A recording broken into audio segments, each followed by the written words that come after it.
Aí. Mas eu não brigo com vocês, né? Só porque eu quero que fortaleçam aqui, fixem na mente vocês, por isso que eu fico gritando aqui dentro. Certo, povo? Bom, vamos começar a nossa aula de hoje, tá? Uma aula meio... mas é um... com conteúdo. Então, vamos trabalhar bastante, é um assunto bem legal. Espero que vocês gostem. Eu coloquei construção do Estado Nacional, mas na realidade o tema da aula hoje inteira, além da construção do Estado Nacional, a gente pode dizer que é Estados Unidos no século XIX, tá? Ele já está no slide 21, porque esse slide que eu coloquei lá para vocês é um slide, na realidade, que pega desde o início da colonização dos Estados Unidos, tá? E aí chega no final com o último, se eu não me engano, o último assunto é o imperialismo dos Estados Unidos na América, tá? Então, construção do Estado Nacional é a partir do processo de independência que a gente já viu dos Estados Unidos, tá? O que a gente vai ter nesse primeiro momento que vai praticamente estimular todo o século XIX no território que hoje a gente conhece como Estados Unidos da América, ok? Principalmente o estímulo da presidência, do poder público, para o oeste do país. Lembra-se que todas as colônias praticamente dos Estados Unidos ficavam na costa leste, ali tanto nas colônias do norte, as colônias do sul, que a gente conhecia como as 13 colônias, né, que viraram independente no processo de independência. Então, na realidade, esse estímulo que vai acontecer, vocês vão ver que esse estímulo acontece de diversas formas, é o que a gente conhece como a chamada marcha para o oeste, certo? Então, para conquistar literalmente grande parte dessas localidades que ficam a oeste dos Estados Unidos, tá? E a gente vai ver como realiza esse processo. Na questão teórica, a gente vai ter muito forte o que a gente chama chamado destino manifesto, que até hoje os Estados Unidos se utiliza desse argumento besta, na realidade, mas que pega muito, que é que o povo dos Estados Unidos é escolhido por Deus para levar a civilização ocidental à democracia, à liberdade e ao progresso. A gente pode ver muito isso nos Estados Unidos.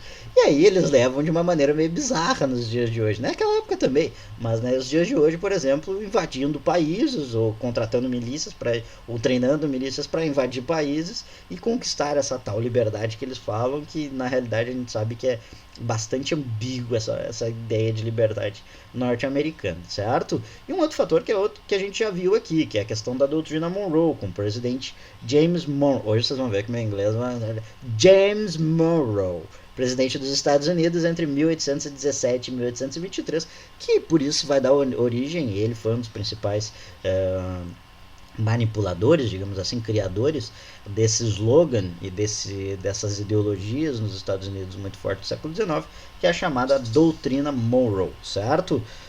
Que é o que a gente já falou da outra vez, a América para os americanos, ok? Corrida do Ouro, um dos fatores super importantes, e aqui entra toda aquelas historinhas de Velho Oeste, gurizada. Discurso primeiro do manifesto, tá? Ou seja, os Estados Unidos é esse local que a pessoa pode enriquecer, onde o povo americano mestiçado é escolhido por Deus para levar essa liberdade e coisa do tipo, tá? Aí a gente vai ter principalmente a figura das linhas férreas, tá? As construções das grandes ferrovias que vão cruzar esses Estados Unidos de leste a oeste. E aí entra todo aqueles filmes de Big Bang Bang que vocês viram na vida de vocês. O cinema explora muito bem isso aqui, certo? Principalmente na Corrida do Ouro, na região da Califórnia. Tá? Essa região da Califórnia e tanto as outras regiões que antigamente eram território mexicanos, como a gente viu na aula passada, vão ser anexados. Ali eu coloquei só o Texas, mas vários outros, Califórnia, Alta Califórnia, Baixa Califórnia, o Arizona, região do Arizona, toda essa região vai ser anexada, principalmente através da guerra entre Estados Unidos e México, que termina em 1845, certo? Aqui para vocês visualizarem um pouco, tá? Olha o que eram os Estados Unidos aqui no início do século XX, no início do século XIX. É só esse pedacinho aqui, gurizada, é só esse pequeno pedaço. Aí a ideia da corrida para o oeste é conquistar toda essa região. E grande parte dela eles vão conseguir conquistar, ok? Até aqui alguma dúvida? Isso aqui eu coloquei para vocês porque um dos principais elementos que a gente vai ter dessa ideologia, dessa figura da corrida do oeste, tá ligado a um mito também criado dentro dos Estados Unidos que explica muito bem o individualismo norte-americano, que é um mito do self-made man, traduzindo no meu grande inglês, no meu grande conhecimento do idioma norte-americano, o mito do self-made man quer dizer que o homem se faz pelos seus próprios esforços, tá? Ou seja, se tu quiser ser rico, tu vai ser rico, tu só precisa trabalhar muito. Isso é um mito bizarro, né, cara?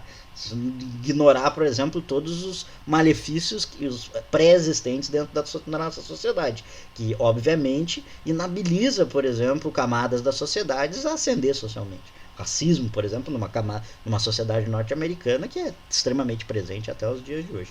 Então esse mito do self-made man, que vai ser talvez a figura mais bem representada desse mito do self-made man, é a figura do cowboy norte-americano. E o cinema vai ser muito importante na precursão disso.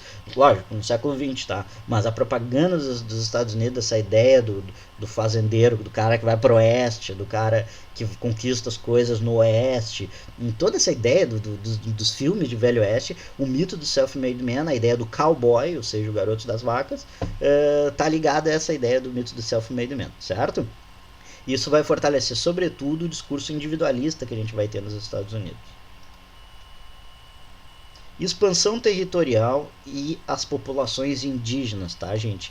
Esse é um assunto que é muito pouco falado, muito pouco estudado. Talvez vocês nunca tenham visto dentro da ideia, dentro da escola de vocês, porque é silenciado. É aquilo que a gente falou. Como existe silenciamento no Brasil, como existe silenciamento na Argentina, como existe silenciamento em todos os locais que existe uma colonização extremamente violenta, como foi na América, os Estados Unidos isso não vai modificar. Certo? Acontece a mesma coisa. Inclusive a própria avanço para o oeste é a mesma coisa que a Guerra do Deserto que o Rosas vai fazer aqui na América Latina, na Argentina. É a mesma coisa, exatamente a mesma coisa. Inclusive os mesmos processos. Por quê? O que a gente vai ter aqui? A lei da remoção dos indígenas legalizava a expulsão dos indígenas das áreas que eram colonizadas no oeste, né? E obrigavam eles a estabelecer as reservas indígenas do governo. É a mesma coisa que vai acontecer. Inclusive a mesma coisa que vai acontecer aqui no Brasil. Então vocês percebam, não é porque é um país mais avançado que age como um imperialista dentro de outros locais da América Latina que ele não vai realizar uma opressão interna dentro da sua própria população originária, tá? A gente vai ter uma resistência indígena, é nesse momento que existe toda... Eu não sei se vocês conhecem aquela época, aqueles brinquedinhos que tinham os Forte Apache. Eu amava Forte Apache, tenho até hoje os brinquedinhos, é mais antigo assim. E essa ideia do Forte Apache que era os soldadinhos americanos e um monte de índiozinho e coisa representados, e normalmente os índios com umas caras sisudas, assim, uma coisa como os índios sempre fossem o mal na brincadeira. Eu gostava mais dos índios, então sempre cagava a pau o soldadinho, tá? Então, mas essa ideia do Forte Apache vem disso aqui, desse conflito que vai ter justamente no processo de expansão da América para o oeste, dos Estados Unidos para o oeste, e aí a gente vai ter várias existências de vários povos indígenas. Os Cherokees, os Creeks, os Sioux, os Comanches e os Apaches. Alguns deles são esses daqui, tá, gente? Tem vários. Vários dos territórios dos Estados Unidos vão ter nomenclaturas de indígenas. Massachusetts é um nome indígena. Vários locais, por exemplo, dos Estados Unidos, várias cidades dos Estados Unidos, Wisconsin. Wisconsin é um nome indígena. Várias coisas dentro dos Estados Unidos, Milwaukee. Tudo tá ligado à questão de territórios indígenas, como os tem aqui no Brasil também. Rio Uruguai, Rio Paraguai, isso é nome indígena, certo? Parobé, coisa me vê na cabeça agora, mas está muito presente na linguística norte-americana. Os times de futebol, de sei lá o que, nos Estados Unidos, o beisebol tem Sioux, em Nova York tem os Yankees. Yankees é uma tribo indígena, certo? Redskins, até racista, né? Redskins, pele vermelha. Mas tudo isso tá ligado para vocês verem que tá ligado na cultura norte-americana. E o que tu vê falar da cultura norte-americana das populações nativas? Dos índios nos Estados Unidos. O que tu vê falar? Muito pouco, quase nada. Certo? Que exterminaram. Cara, é como aqui no Brasil. Morreu muita gente, obviamente. É terrível o processo. Mas essa população ainda existe e resiste. Só que ela é silenciada. Como a população negra norte-americana. Certo? Aí já falei um montão de coisa. Isso vai ter um impacto gigantesco, tanto na fauna quanto na flora dos Estados Unidos. Pode ver, por exemplo, que os bisões e os búfalos, o próprio Buffalo é uma cidade também, búfalos vão desaparecer em grande parte dessas localidades do oeste norte-americano. Aqui algumas populações. Não, não. Em toda a América as populações indígenas existiam, inclusive nos Estados Unidos. Aqui para vocês perceberem aqui as representações de uma foto. Se eu não ver, deixa eu ver qual é a população aqui. Aqui não está dizendo qual que é esse em específico. Aqui no próximo tem maiores populações.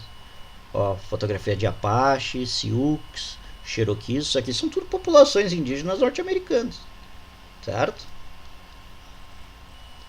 O Homestead Act, certo? O que é esse Homestead Act? É praticamente a lei de terras dos Estados Unidos. Como existe a lei de terras, como a gente viu aqui na aula anterior, na América Latina, em grande parte, como vai existir também no Brasil, quando vocês forem verem, é o mesmo processo, gurizada. É exatamente o mesmo processo que acontece tanto nos Estados Unidos, acontece na América Latina e acontece no Brasil em grande parte, certo?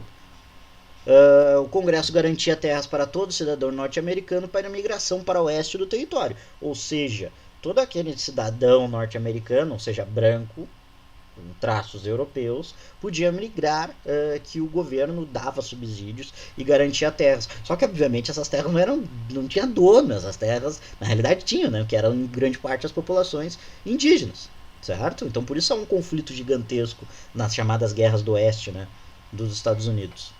Fim da etapa de livre competição. A partir desse momento a gente tem principalmente a fase do capital monopolista. Nesse momento que começam a surgir os grandes conglomerados empresariais. A gente vai ver alguns dentro dos Estados Unidos, tá? Que a gente chama de grandes corporações.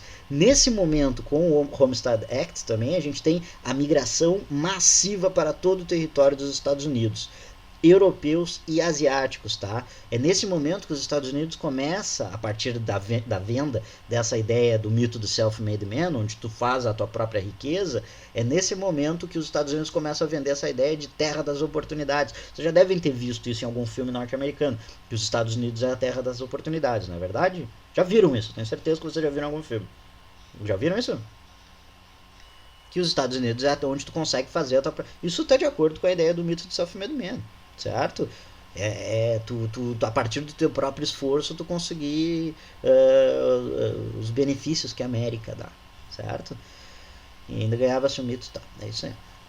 Aqui vocês podem ver o fenômeno da migração, por exemplo, em massa. Os Estados Unidos vai ser o país que recebe, até os dias de hoje, a maior quantidade de imigrantes no mundo inteiro, tá? Muito por essa ideia de enriquecimento pelo mito do self-made man, principalmente a partir da abolição da escravidão, como acontece no Brasil e como acontece na América Latina. Tu tem também essa ideia da imigração massiva para os Estados Unidos, porque por causa das políticas de branqueamento da população, certo? Eles querem embranquecer a população. Então, para vocês verem como o racismo é igual, gente, é o mesmo processo, só que é silenciado. Como é que nós vamos nos igualar a esses latinos? Nós, norte-americanos superiores, o povo escolhido por Deus, vai se igualar. É o mesmo processo, o mesmo, igual. A única diferença dos Estados Unidos é que eles se matam para realizar o processo de abolição da escravidão, na chamada Guerra Civil Norte-Americana, na Guerra da Secessão, e também a gente vai ter, posteriormente à Guerra da Secessão, as chamadas leis das Jim Crows, que é uma lei que formaliza o apartheid existente nos Estados Unidos, que vai acabar só na década de 60 desse século. Mas a gente vai ver, não vou ultrapassar as coisas. Despacito. Aqui para vocês conhecerem, eu botei uma fotinho do John Davison Rockefeller, que foi um empresário fundador da multinacional, maior empresa petrolífera do fim do século XIX e até metade do século XIX, do século XX certamente, que é a Standard Oil Company, se tornando no fim do século XIX um dos homens mais ricos e poderosos do mundo. Rockefeller é comumente tratado como um grande exemplo do mito do self-made man, que reforça ainda mais que é um mito, tá? Porque Rockefeller já tinha dinheiro, a família dele já tinha dinheiro antes dele conquistar criar a Standard Oil Company. E aqui embaixo, a United Fruit Company, que foi uma grande multinacional estadunidense que controlava grande parte do mercado de frutas latino-americanas, normalmente sob a exploração de trabalho latino-americano de distintos países americanos. Ficou meio redundante tudo isso, né? Mas a Standard Oil Company é praticamente a que vai financiar as ditaduras bananeiras, que a gente chama de ditaduras bananeiras, no Caribe. Ali, República Dominicana, quem faz é esses caras. Esses caras que têm interesse comercial nessas regiões, principalmente no trabalho de tirar frutas tropicais, sobretudo a banana. Tá? Guerra da Secessão. Talvez de todos os conteúdos de hoje, esse seja o que caia mais em prova. Tá? A Guerra da Secessão, conhecida também como Guerra Civil Norte-Americana. Para a gente entender a Guerra da Secessão, a gente tem que entender os dois locais que vão guerrear. Tá? Primeiro, o norte industrializado e liberal, tá? Que vai dar origem a essa bandeira que é os Estados da União, tá? Que foi conhecido como União, e o sul, que é agroexportador, ainda extremamente voltado ao sistema colonial de plantation, e escravista. Tá? No norte, no sul, a escravidão é onde ocorrem os maiores horrores da escravidão nos Estados Unidos, certamente. Ok? Os motivos que vai acontecer essa guerra: medidas protecionistas ao mercado interno imposto pelo norte, principalmente pela questão do fim da escravidão. Ok? O conflito, tá? Separação dos estados do sul. Os estados do sul vão se separar dos estados no norte e vão formar um novo estado, vão se formar um novo país, que eles chamam de Estados Unidos Confederados, certo? E aí se inicia o processo da guerra entre os confederados do sul e a União, que é do norte, ok? Abraham Lincoln, que era um estadista do norte, vai se tornar, e grande defensor do processo de abolição da escravidão, vai se transformar no presidente eleito em 1861. Após a eleição do Lincoln, os sulistas vão romper de vez com os estados do norte, iniciando o conflito sob o comando do general Robert Lee. Tá? Jefferson Davis se tornou presidente da Confederação, ou seja, dos estados do sul. Em 1862 é onde a gente tem a abolição da escravidão na América do Norte, nas colônias do norte só. Tá? Somente em 1865, depois de 4 anos de guerra, terrível guerra, tá? Sem dúvida nenhuma foi acho que matou mais gente, inclusive, que a Guerra do Paraguai, mais de 600 mil pessoas. A Guerra dos Estados Unidos, a Guerra Civil Norte-Americana, só em 1865 vai existir a proclamação da chamada 13ª Emenda da Constituição dos Estados Unidos, que proíbe o processo da escravidão em todo o território dos Estados Unidos, aí tanto norte quanto sul. Ok? Então é o fim da abolição da escravidão, que a gente pode dizer, nos Estados Unidos em 1865. Aqui o Jefferson Davis, presidente dos Confederados, e o Abraham Lincoln, presidente dos Estados Unidos da América. Bandeira confederada, terminando Fort Sumter. Batalha de Fort Sumter foi o primeiro conflito bélico da Guerra Civil dos Estados Unidos. A Batalha de Antietam, a luta mais mortal de um dia ocorrida na Guerra Civil, ocorreu em 1862.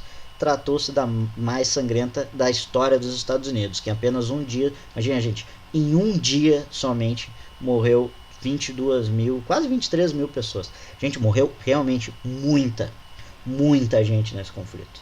É a maior guerra dos Estados Unidos, inclusive eu acho que morre mais, não mais que na Segunda Guerra. Só a Segunda Guerra eu acho que morre mais norte-americano. Morre muita gente. Vocês já devem ter visto algum filme que está relacionado. Tem vários filmes que falam sobre a guerra norte-americana. Deixa eu ver. O Patriota não é.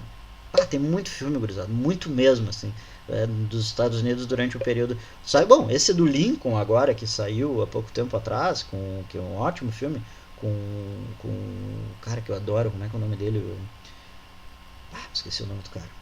Mas que ganhou várias Oscars agora. É um filme muito bom e trata sobre isso. Trata sobre a ideia da a tentativa de passar a 13ª emenda. É um filme muito bom. Vocês já tinham ouvido falar sobre a Guerra Civil Norte-Americana? Quem gosta de filme certamente já tinha ouvido falar. Vocês sabiam o motivo da Guerra Norte-Americana? Da Guerra Civil Norte-Americana? Foi por causa da busca de uma tentativa. E na real, vocês vão entender que na realidade não foi na realidade o fim da escravidão norte-americana, tá?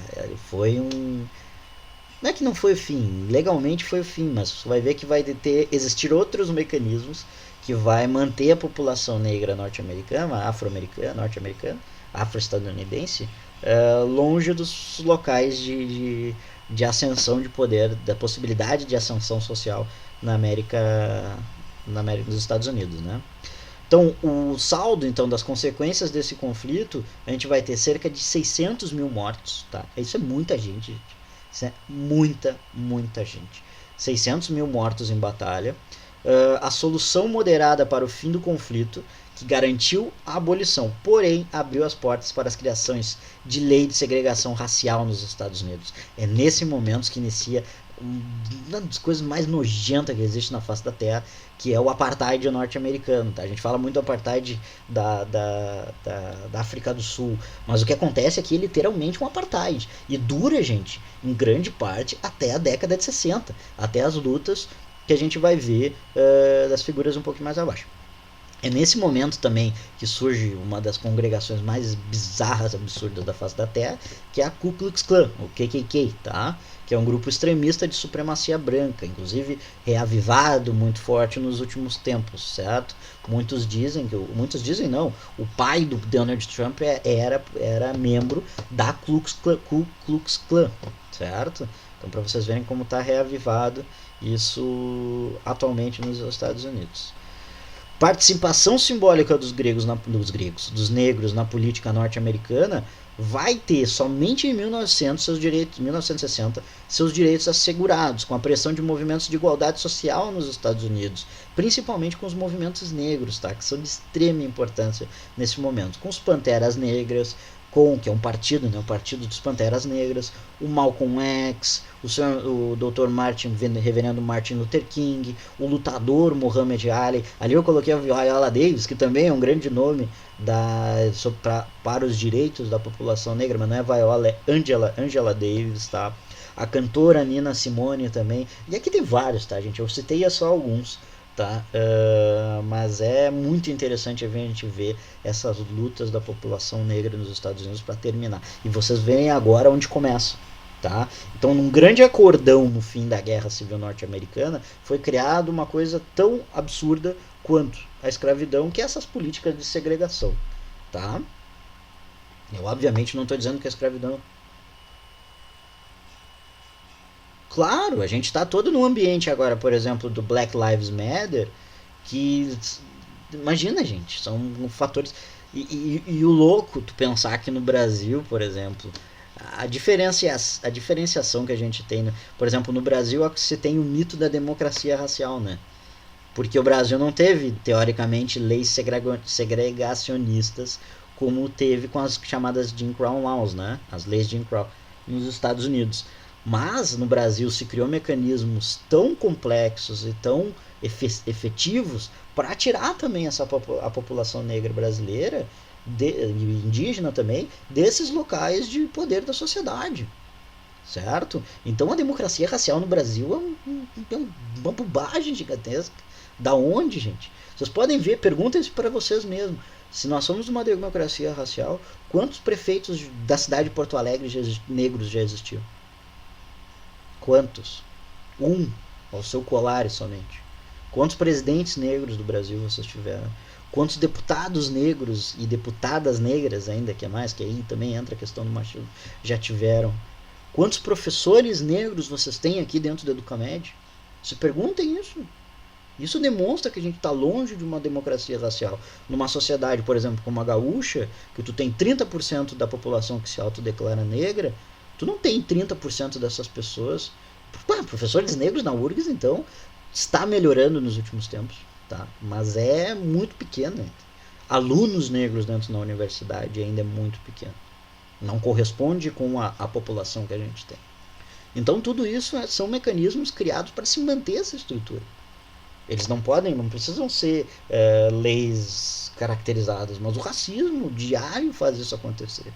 O racismo diário que permite, que não deixa permitir essa população subir nas classes sociais.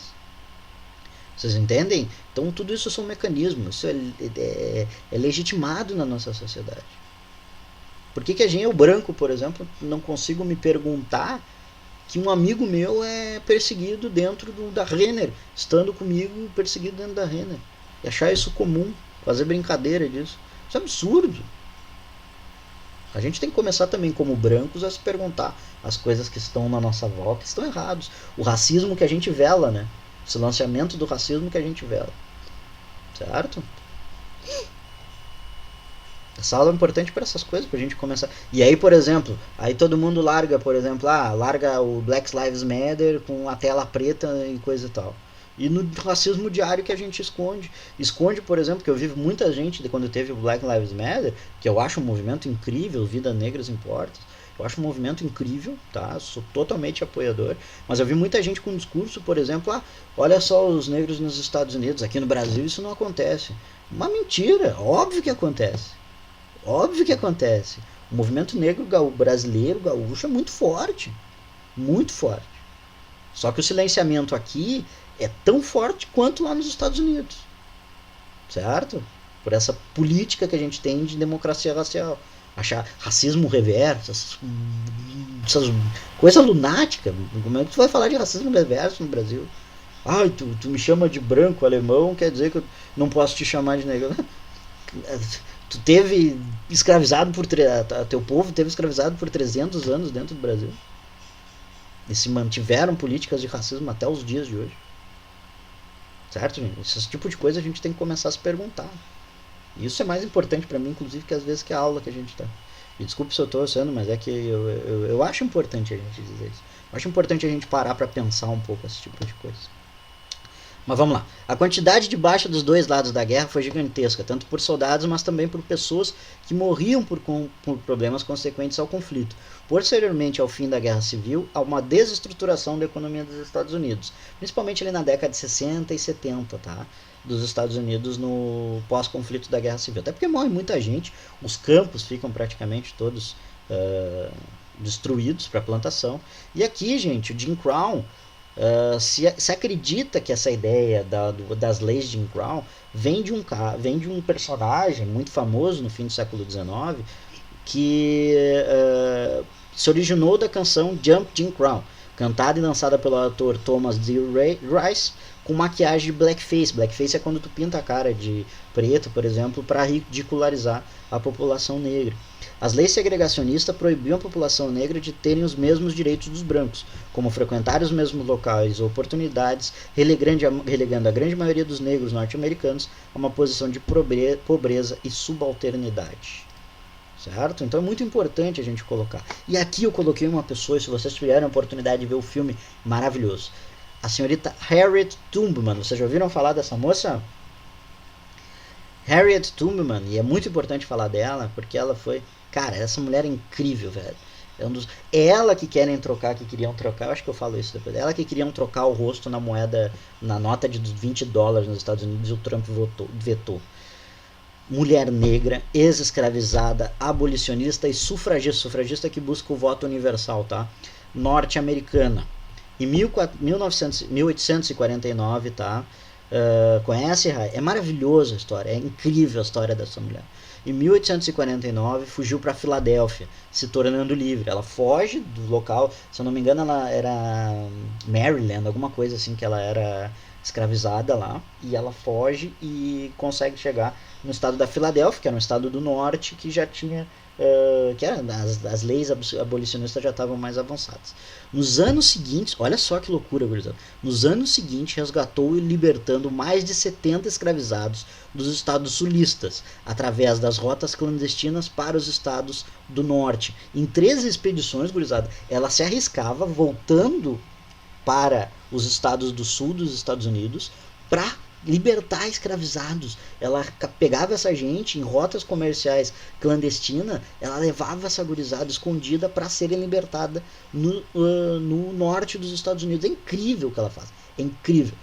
Quando iniciou a Guerra Civil Norte-Americana, se juntou à União, Estados do Norte, sendo a primeira mulher, ela foi a primeira mulher nos Estados Unidos a liderar uma expedição armada na guerra, e só nessa expedição ela liberou 700 escravizados sendo resgatados dos estados do sul.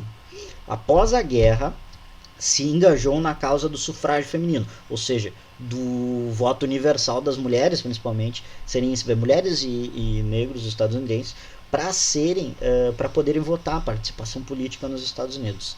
A luta abolicionista nos Estados Unidos não é só composta por ela, tá? Principalmente nesse período da Guerra Civil, mas por outros vários personagens, como Frederick Douglass e o Sojourner Truth. Mas, gente, a figura da Harriet, o nome do filme é Harriet, se eu não me engano, tá? Vejam, procurem, é um filme novo, acho que do ano passado, ano retrasado. É maravilhoso, gurizada, maravilhoso, é lindo, assim. É muito massa. A figura dela, eu não conhecia, eu fui ver o filme e não conhecia muito, e fiquei apaixonado. E até foi o momento que eu fiz esse slide, porque eu vi o filme e fiquei apaixonado pela história dela. E aí eu coloquei aqui uma foto dela e uma frase que ela falou. Eu racionalizei isso na minha mente. E existiam apenas duas coisas que eu tinha direito: liberdade ou morte. Se eu pudesse não ter uma, eu teria outra. Certo, gente? E olha só, a Harriet Truman é uma personagem super importante no contexto dos Estados Unidos, mas a gente tem personagens extremamente importantes, como vocês vão ver, nas lutas latino-americanas, como a gente viu o próprio Tupac Amaru, que não é uma liderança negra. Isso, um dos que a Rainha tá falando é isso. Algumas pessoas que ela resgatou era da própria família dela. E ela começa a verificar que tá, mas imagina, é arriscadíssimo tu voltar pro. Tu podia voltar pra escravidão e muito provavelmente ela ser surrada, morta, talvez, presa e morta na volta. Então é uma gigantesca, assim. Mas a gente tem lideranças negras aqui no Brasil também no processo libertário de escravidão. Luiz Gama, Luiz Amaim, todos os da revolta do Malê, dos Malê. Então a gente tem que ver mais. Obviamente, a turma é um baita exemplo, mas a gente também tem que conhecer os nossos heróis vinculados a esse processo da abolição da escravidão. Certo? O imperialismo, agora para nós finalizar, vai dar certinho pra gente fazer, porque é poucos slides, tá? Alguma dúvida ficou da Guerra Civil Norte-Americana? É importante a gente saber disso.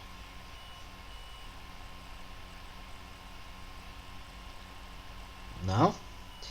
Podemos seguir? Mesmo? É importante a questão da Guerra Civil, tá, gente? Vem caindo quase todos os anos na URGS.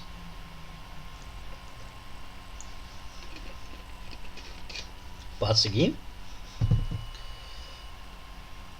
Tá. A Brina e o Jonathan falaram que a gente pode seguir, vamos seguir então. Gente, o imperialismo nos Estados Unidos, agora só para exemplificar para vocês como é que vai ser esse processo que os Estados Unidos vai expandir essa cultura, por exemplo, que a gente tinha comentado anteriormente, da América para todos. Ele tem essa expansão interna, tá? Interna, eu digo física, podemos dizer, essa expansão interna física para o oeste, mas ele tem essa expansão externa de controle econômico da América inteira, tá? Então a gente vai perceber como é que isso vai estar ligado, principalmente na ação das oligarquias locais, ou seja, os caudilhos em grande parte, que vão fomentar e vão permitir que os Estados Unidos ajam praticamente como donos econômicos das localidades que a gente tem aqui na América Latina, inclusive o Brasil. Primeiro, a questão, podemos dizer, o que se tratasse para vocês, as questões de guerra mesmo, como é que vai acontecer, tá? A Guerra Hispano-Americana, que vai ser em 1898, que vai ser uma transição para uma política expansionista dos Estados Unidos, tá? Nessa guerra, nesse momento, é que os Estados Unidos vão controlar as Filipinas, que não é na América, mas está ali na Ásia, perto da Indonésia ali, mas principalmente Porto Rico, tá? Porto Rico que até hoje é um quintal norte-americano, literalmente um quintal. Porto Rico, eu não sei se você sabe, mas Porto Rico ele não tem um comando próprio, eles não têm autonomia. Porto Rico é um estado norte-americano, só que os porto-riquenhos não podem votar nos Estados Unidos. É muito bizarro, cara. É o que eles chamam de protetorado, que é o que acontecia a partir de 1902, que, com uma outra possessão que era da Espanha, que a Espanha vai perder, que era muito importante, que era Cuba. Cuba, até a Revolução Cubana, era um quintal dos Estados Unidos. Servia para plantar açúcar para os Estados Unidos, certo? Por isso que eles enfiavam aqueles ditador lá, que nem o Fulgêncio Batista, que o cara só mantinha, na realidade, a população extrema pobreza, analfabetismo, morte, desnutrição. E essa população praticamente trabalhava dos canaviais, cortando cana de açúcar e produzindo açúcar para vender nos Estados Unidos. Era quintal, gurizada, quintal, literalmente quintal dos Estados Unidos, certo? Aqui, reprodução da gráfica da Batalha de Manila, capital das Filipinas, em 1898, durante a Guerra Hispano-Americana. Com a vitória dos Estados Unidos, foi anexado ao seu território diversas possessões que ainda eram mantidas como colônias espanholas, como Filipinas e Porto Rico. A emenda Plá foi uma política norte-americana que autorizava qualquer intervenção dos Estados Unidos em Cuba e seus interesses econômicos e se os seus interesses econômicos fossem atingidos. Cuba se torna o principal uma espécie de protetorado dos Estados Unidos e também o maior exportador de açúcar para o país. Somente em 1959, com a Revolução Cubana, é que temos o fim dessa relação de exploração do território cubano pelos Estados Unidos. Aqui a gente começa a entender por que os Estados Unidos ficaram tão indignados com o fim com a Revolução Cubana, porque acabou com o quintal, acabou com a brincadeira. Cara, sem mentira. Se vocês verem, por exemplo, O Poderoso Chefão, um filme que eu amo de paixão, tem as cenas dos americanos, o Michael Corleone lá em Cuba. Cuba servia para bordel dos Estados Unidos, era um bordel, tinha cassinos, uma cacetada de coisa lá, e para vender cana para os Estados Unidos. Vender não, para roubarem cana, à custa do trabalho da população cubana. Então, para vocês observarem o que era a exploração. A gente vai ter outros papéis importantes. Os Estados Unidos vai apoiar a independência do Panamá, principalmente pelo chamado Canal de Panamá, que vai ser criado, que vocês vão perceber o quanto o Canal do Panamá é importante para a política norte-americana. Reconhecimento dos processos dos Estados Unidos. Os Estados Unidos vai ser o primeiro a reconhecer todas as independências da América Latina. O primeiro, ele sempre reconhecia, certo? O Brasil foi assim, qualquer Nova Granada, que seja México, ele vai ser sempre o primeiro a reconhecer, porque ele justamente estava interessado em expulsar essas monarquias, esses impérios europeus do poderio econômico aqui na América, porque assim eles podiam entrar com as ideias capitalistas que estavam se desenvolvendo nos Estados Unidos, certo? Intervenção de capital nas repúblicas agroexportadoras que estavam se consolidando na América, todas, tá? Todas, não tem um que ficou mais ou menos independente, não, todas tiveram interesse dos Estados Unidos. Por exemplo, aqui no Brasil, tu pode pegar o exemplo do Brasil, é clássico. Quem vai construir ferrovia no Brasil é gringo, é capital externo, é os caras com dinheiro que vêm aqui para vender café nos Estados Unidos, certo? Então por isso que a gente tem que se ligar ao quanto os Estados Unidos, aqui o domínio dos Estados Unidos começou um domínio que se mantém até os dias de hoje, certo? Apoio às oligarquias que governavam essa localidade, normalmente exercida pelos multinacionais norte-americanos, como, por exemplo, a United Fruit Company, que vai atuar sobretudo aqui dentro do Caribe. Gente, percebam como o Canal do Panamá é extremamente importante para os Estados Unidos. Antigamente, antes do Canal do Panamá, os navios norte-americanos tinham que fazer todo esse percurso para chegar à costa oeste, e o contrário é a mesma coisa. A partir do Canal do Panamá, que é aqui no Panamá, olha o quanto diminui a quantidade. 5,2 mil milhas e aqui 3 mil milhas, é menos da metade, certo? Então percebam, é 8,5 quilômetros com 21 mil quilômetros, é menos da metade, tá, gente? Então é muito mais lucrativo o Canal do Panamá. E o Panamá, até os dias de hoje, também é praticamente uma colônia norte-americana. Tá? Justamente pelo interesse do imperialismo norte-americano nesse espaço aqui de controle e saída. Tu imagina se bota um presidente progressista ali, digamos, que busca o fortalecimento do Panamá como república autônoma, vai começar a cobrar taxa dos norte-americanos aqui para passar os navios e os produtos. Tu tá louco, tá feito, esse cara não dura um mês dentro do poder do Panamá, certo? A CIA vai inventar algum golpe de estado, vai botar algum milico ali para ser general e ficar 30 anos dentro, que a gente chama de repúblicas bananeiras, ditaduras bananeiras, tá?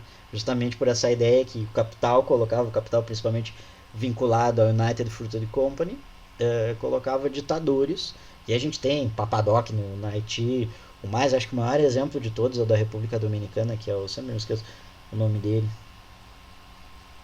esqueci o nome dele, Rafael não sei o que, Rafael Trujillo, mas o próprio Fulgêncio Batista em Cuba, eram esses ditadores sem vergonha bandidos, canalha que vendiam, que eram oriundos da oligarquia e entregavam seu país para ficar anos e anos no poder. O Trujillo, se eu não me engano, é 30 anos que ele fica no poder. Então vocês percebam como os Estados Unidos está influente. E aqui eu nem falei porque a gente não está no século XX, tá? Mas eu nem falei também da participação dos Estados Unidos nas ditaduras do Cone Sul, que hoje já se sabe, na época já sabia, mas hoje já se sabe fortemente o quanto os Estados Unidos, a CIA sobretudo, uma política de espionagem internacional dos Estados Unidos, influenciou nos golpes nas ditaduras militares no Brasil, na Argentina, no Chile. É evidente assim. E hoje em dia a gente pode dizer também que os Estados Unidos influenciou, sobretudo, inclusive, o golpe de 16, tá? Com o que a gente chama de outro tipo de... O golpe na Bolívia, por exemplo, que a gente teve ano passado. As tentativas de golpe na Venezuela também, seguidamente. E aqui eu não estou defendendo o presidente, não, mas estou falando, contatando a realidade. Influencia, certamente, diretamente. Deixa eu ver outro que estava envolvido. Bom, acho que nesses é os mais descarados, assim. Mas tentou golpe no Equador, quando estava o Rafael Correa. Na própria Argentina, não deu golpe porque o Macri ganhou. Mas então, os Estados Unidos está influenciando porque é o quintal deles. É o quintal deles, é onde eles ganham grande parte dos materiais, das matérias-primas. Se a Europa, por exemplo, teve a África, teve a Ásia, como vocês viram com o Marcelinho, no processo do imperialismo, o quintal dos Estados Unidos é a América Latina. É a América Latina. Inclusive, gente, tem uma questão racial. Eu, por exemplo, se nós vamos, eu branco, digamos assim, vou para os Estados Unidos, eu não sou branco, eu sou latino. E isso é outra questão dentro da hierarquia racial dos Estados Unidos. Eu não sou branco, sou latino. Faz a gente também se perguntar na nossa própria branquitude, né? Essa ideia da hierarquia racial que existe no Brasil e existe em outras localidades. Mas, meu povo, espero que vocês tenham gostado, espero que tenham curtido. Teve que ser meio ligeirão, porque é bastante conteúdo, mas o nosso tempo era curto. Mas eu espero que vocês tenham gostado. Eu gostei muito. É a primeira vez que eu dou essa aula. Acho que de todas as aulas que eu dei aqui no Educamed, essa era a única que eu não tinha dado ainda. E fiquei muito feliz. É um conteúdo que eu acho muito massa. Eu acho muito interessante. Eu acho que ajuda a gente a entender muita coisa do nosso dia a dia, inclusive. Porque a gente é influenciado, obviamente, pela cultura norte-americana, né? Não adianta negar isso. Não adianta fugir disso. O que a gente tem que fazer é começar a fazer as críticas disso. Entender esse processo, né? E fiquei muito feliz que vocês gostaram também. Tá? Vai estar gravado, eu acho que hoje ainda já coloco o vídeo no YouTube, tá? E só agradecer vocês. E agradeçam por mim e o Danilo. Muito legal, né? Eu quando comecei a ver. E cara, vejam esse filme, ou busquem a história da Harriet Truman. Porque é maravilhoso, gente. Claro, o filme tem umas paradas meio religiosa, assim, sabe? Mas, a história da mina é muito foda, velho. A mina é muito foda. E a gente começa a perceber o quanto isso é silenciado dentro da nossa história. E tomara que em pouco tempo se comece também a valorizar as populações, quem lutou pelos processos abolicionistas, que não foi um canetaço da princesa Isabel. Sim, os Black Hawks também. Tem vários, vários nomes. Os times de futebol americano, de basquete, a maioria utiliza de elementos da cultura da população indígena do nativo, certo? E é muito interessante tu começar a ver isso nas políticas, né? A história dos Estados, porque é louco, né? A gente começa a ver. Hoje eu estava dando aula para um aluno, ele me perguntou essa questão do Halloween, né? Ah, senhor, tu gosta do Halloween? Eu, cara, sei lá, pra mim tanto faz na realidade. Mas é meio bizarro, né, cara? O que tem a ver o Halloween com a nossa cultura brasileira? Não tem nada a ver. É que nem o St. Patrick's, não tem nada a ver com a cultura brasileira. E tá aí, cada vez mais entrando dentro do processo. Hoje em dia as crianças já vão na creche com fantasiado de bruxinha, entendeu? É legal, mas a gente tem que entender de onde vem, né? Mas gurizada, vamos lá, que o Danilo já fez uma baita mão pra mim, me dando esses 10 minutos, e eu não queria abusar, tá? vão lá pra aulinha dele lá, curtem a aula do Prof. Danilo. Tá, gente? Um beijo. Adorei. Obrigado, viu? Qualquer dúvida, estamos aí. Eu vou ver se eu coloco exercício essa semana, porque eu tinha esse slide com exercício. Eu vou tentar achar esse slide com exercício. Tá, gente? Um beijo pra vocês. Vamos lá pra aula. Não fuja.